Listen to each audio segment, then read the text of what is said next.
France والوں کو بہت ہی احترام سے میں کوئی لفظ نہیں کہنا چاہوں گا، لیکن جو ان کو گھمنڈ تھا اس کو ختم کیا۔ اسرائیل جو اپنے آپ کو اور وہ سارے غازہ میں نہتے فلسطینیوں پہ حملہ کر رہا ہے، انہوں نے اپنے وہ ڈرونز دیے ان کو، جتنے دیے اتنی ان کو ختم کیا ہم نے۔ اچھا، امریکنز نے بھی ان کو کافی اکوپمنٹ دیا ہوا ہے، اور خاص طور پہ آپ لوگوں نے دیکھا ہوگا جو بعد میں briefing D G I S P R نے اور ایئر فورس اور نیوی کے وائس مارشل اورنگزیب اور ریئر ایڈمرل رب نواز انہوں نے جو دیا تھا، انہوں نے بتایا کہ جو ان کا ایک P-10 جو سرویلنس والا ہے، کہ میں آپ کو وہ ہوا ایسے تھا کہ جب یہ 10 تاریخ کو بہت چل رہا تھا تو ایک سکیئر آیا کہ جی کراچی پورٹ کو ہٹ کر رہے ہیں، اور میں نے نیوی والوں سے پتہ کیا کہ جی یہ ٹی وی بتا رہا ہے کہ وہ قریب ہیں پورٹس کے، ان کے جہاز یا کیا سچویشن ہے، تو انہوں نے کہا نہیں، یہ پچھلے 7-8 دن سے ان کا یہ P-10 جو طیارہ اور ان کا ایک دو تین شپ یہ آوارہ گردی کر رہے ہیں سمندر میں، یہ ہمارے نشانے پہ ہیں، اگر انہوں نے کچھ بھی ایگریشن دکھائے تو وی ول ٹیک کیئر آف دیم۔ یہ مجھے 10 تاریخ کو نیوی نے بتایا تھا۔ تو امریکہ نے یہ سمجھا ہوگا کہ بھائی وہ دونوں ملک تو گئے کام سے، رشیا بھی، روس کا بھی انہوں نے یہ حال کیا، ان کا S-400 جو ایئر ڈیفنس سسٹم تھا وہ تباہ کرا دیا۔ تو پھر یہ جو امریکن اکوپمنٹ ہے اس کی بھی مٹی پلیت ہوگی، اس سے پہلے ان کو بس کرا دو بھائی۔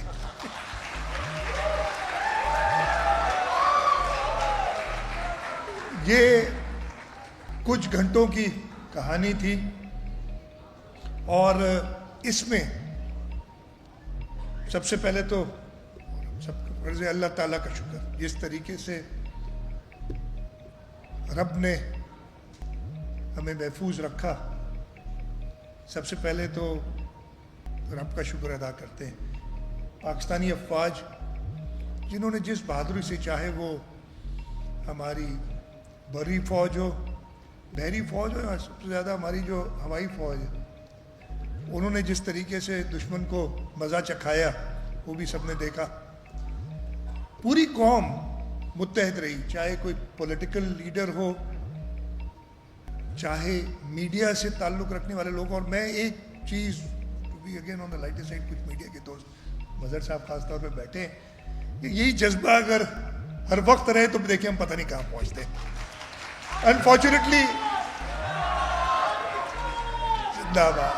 انفارچونیٹلی ہم صرف جب ہمارے اوپر کوئی امتحان آتا ہے تو اکٹھے ہوتے، نہیں تو سب ہم ایک دوسرے سے لڑ رہے ہوتے ہیں۔ وہ جو مذاق کر رہے تھے، ایک تو سوشل میڈیا نے بھی جو کام کیا، مجھے ایک بڑا پسند آیا تھا، وہ جو سوشل میڈیا والا، وہ کہتا ہے بھائی ہندوستان سے کہو ہمارے پاس تم سے لڑنے کا ٹائم نہیں ہے، بھارت سے کہو ہمارے پاس ٹائم نہیں ہے، ہم 4 صوبے ہیں، سندھ جو ہے وہ خیبر پختونخوا سے لڑ رہا ہے، بلوچستان جو پنجاب سے لڑ رہا ہے، تو ہم آپس میں لڑے، تمہارے سے لڑنے کا ٹائم نہیں ہے۔ تو یار یہ آپس میں لڑنا ختم کریں، ہمارے دشمن بہت ہیں۔ اور پہلی بار کافی سالوں بعد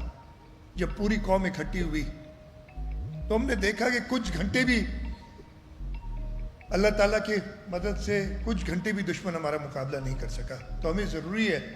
کہ ہم سب اسی طریقے سے متحد رہیں، اور جیسے میں نے کہا کہ اس فتح میں اللہ تعالیٰ کا شکر ہے، ہماری افواج نے جو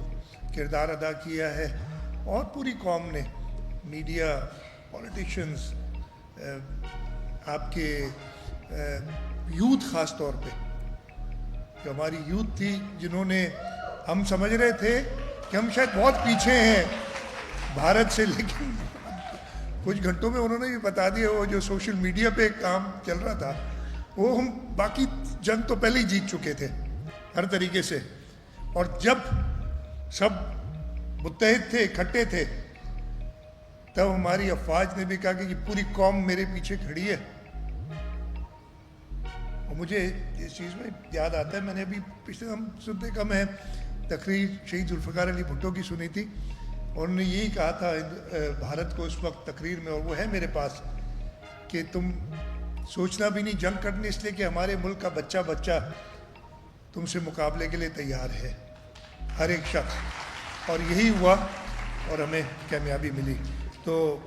اس کو سیلیبریٹ کرنے کے لیے ہم آپ اکٹھے ہوں، اور بہت شکر گزار ہوں کہ جو آپ کا school of visual and performing arts کا یہ 3 روزہ آرٹس المنائی فیسٹیول ہے، اس میں آپ نے ایک حصہ رکھا، ایک تو قوم کو سیلیبریٹ کرنے کے لیے اس تاریخی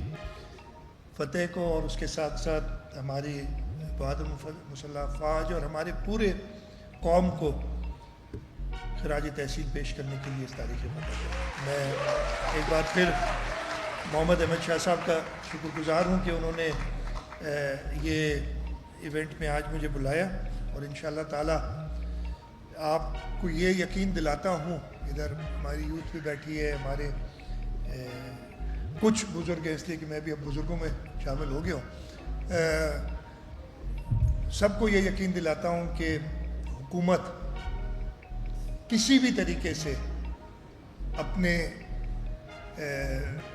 لوگوں کو لیٹ ڈاؤن نہیں کرے گی، اور انشاءاللہ ہم ہمیشہ سرخرو ہوں گے۔ پاکستان زندہ باد۔